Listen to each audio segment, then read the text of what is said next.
Hello दोस्तों, आप सब कैसे हो। अभी एक बहुत ही इम्पोर्टेंट न्यूज़ लेकर आया हूँ। सागर परिक्रमा एक प्रोग्राम है, इसके बारे में आज बताने वाला हूँ।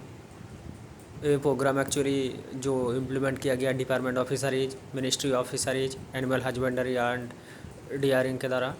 सागर परिक्रमा का जो एम्स है, ये एम्स ये है कि facilitate interaction with fisherman, coastal communities and stake holders so as to disseminate information of various fisheries related schemes and programmes being implemented by the government. मतलब जो एक्चुअली जो फिशरमैन है उसके साथ, उसका कम्युनिटी के साथ, जो कोस्टल एरिया में आदमी रहता है वो कम्युनिटी के साथ एक्चुअली इंटरेक्शन बढ़ाना है, और बहुत सारे स्टेक होल्डर के साथ। तो इसमें क्या होगा, जो बहुत सारे जो गवर्नमेंट जो स्कीम लेके आता है फिशरमैन के लिए, वो सबको पता चले। Demonstrating solidarity with all fisher folk, मतलब समस्त जो मछली वगैरह पकड़ते हैं वो सबके साथ संबंध बढ़े।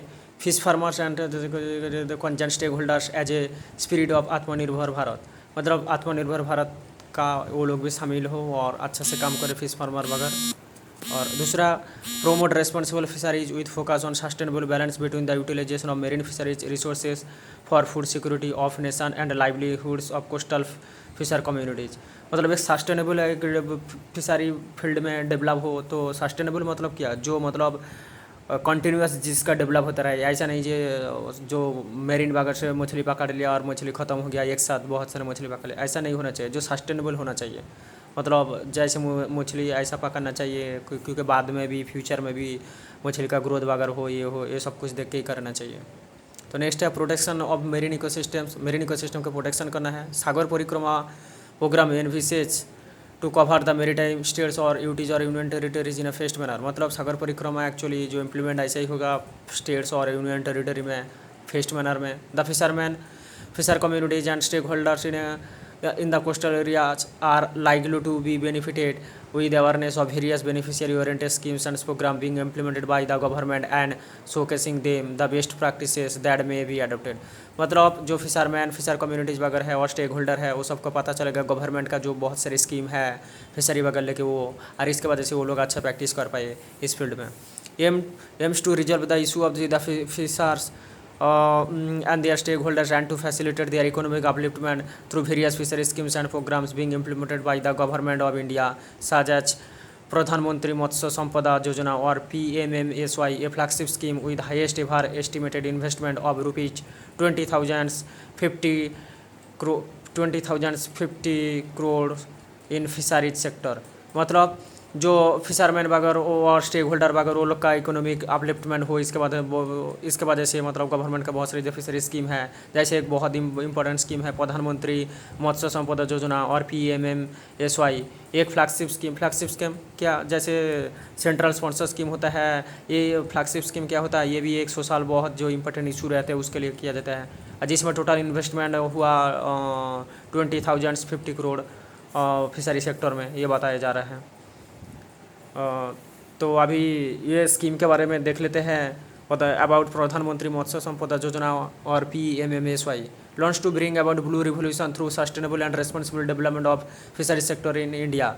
एक्चुअली लॉन्च हुआ था ब्लू रिवोल्यूशन के लिए। ब्लू रिवोल्यूशन क्या होता है, जो एक्चुअली समुद्र मतलब सी वगैरह का एक्चुअली उसका ग्रोथ वगैरह के लिए, डेवलप के लिए जो होता है, उधर से जो इकोनॉमी बनता है, तो उसके लिए वो ब्लू रिवोल्यूशन लेके आया गया है।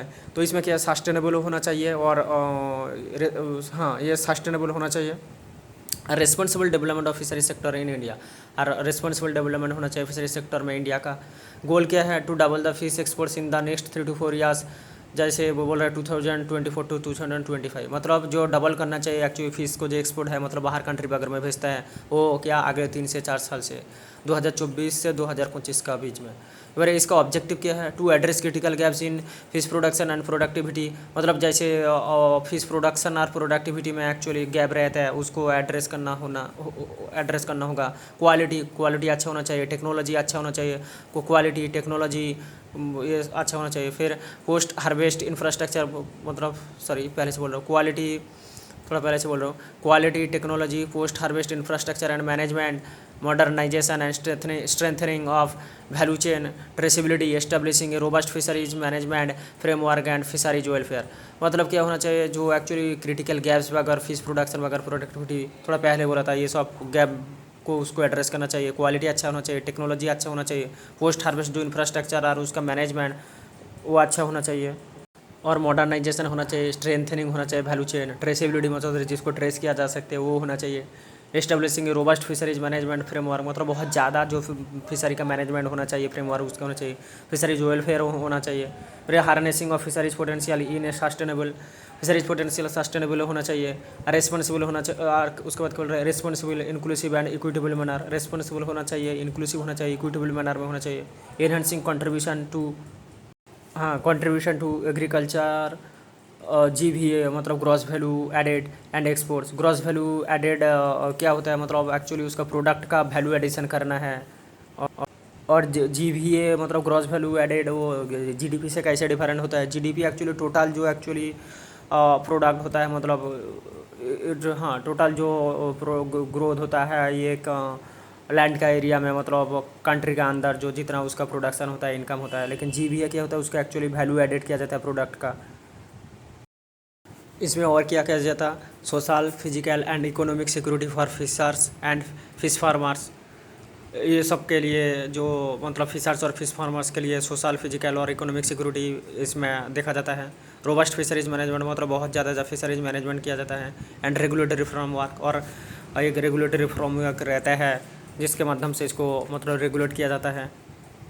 तो ये बहुत अच्छा एक मतलब स्कीम है, प्रोग्राम है गवर्नमेंट का, जो मेनली फिशर्स और फिशरमैन और जो स्टेक होल्डर्स है इस फील्ड में, इस फील्ड का रिलेटेड है। तो ये एग्ज़ाम के लिए इम्पोर्टेंट है, और मेंस में भी क्वेश्चन आ सकते हैं फिशरमैन के जो ग्रोथ के बाद मतलब फिशरमैन का ग्रोथ के लिए मतलब अच्छा के लिए गवर्नमेंट का क्या है और क्या क्या स्कीम है वो पूछा जा सकती है। आप दूसरा भी स्कीम वगैरह देख लीजिए, आप दूसरा भी स्कीम वगैरह के लिए जो फिशरमैन के लिए व फिशरीज रिलेटेड है गवर्नमेंट लेके आया है वो इंटरनेट वगैरह व बुक वगैरह से पढ़ लीजिए, तो ये आपके लिए अच्छा होगा। तो इसमें से प्रीलिम्स में भी क्वेश्चन आ सकते हैं, UPSC प्रीलिम्स में, और UPSC मेंस में भी आ सकते हैं क्वेश्चन, UPSC इंटरव्यू में भी क्वेश्चन आ सकते हैं, व कोई भी दूसरा जो सिविल सर्विस एग्ज़ाम होता है उसमें से उसके उसमें भी क्वेश्चन आ सकते हैं, व कोई अदर्स जो कॉम्पिटिटिव एग्ज़ाम होता है उसमें भी क्वेश्चन आ सकते हैं इसमें से। तो आप पढ़िए अच्छे से। तो दोस्तों अभी के लिए इतना ही, वीडियो अच्छा लगे तो लाइक कर दीजिए, और मेरा यूट्यूब चैनल को सब्सक्राइब कर दीजिए, और मेरा यूट्यूब चैनल का लिंक अपने दोस्तों से शेयर कर दीजिए। अभी के लिए इतना ही, थैंक यू।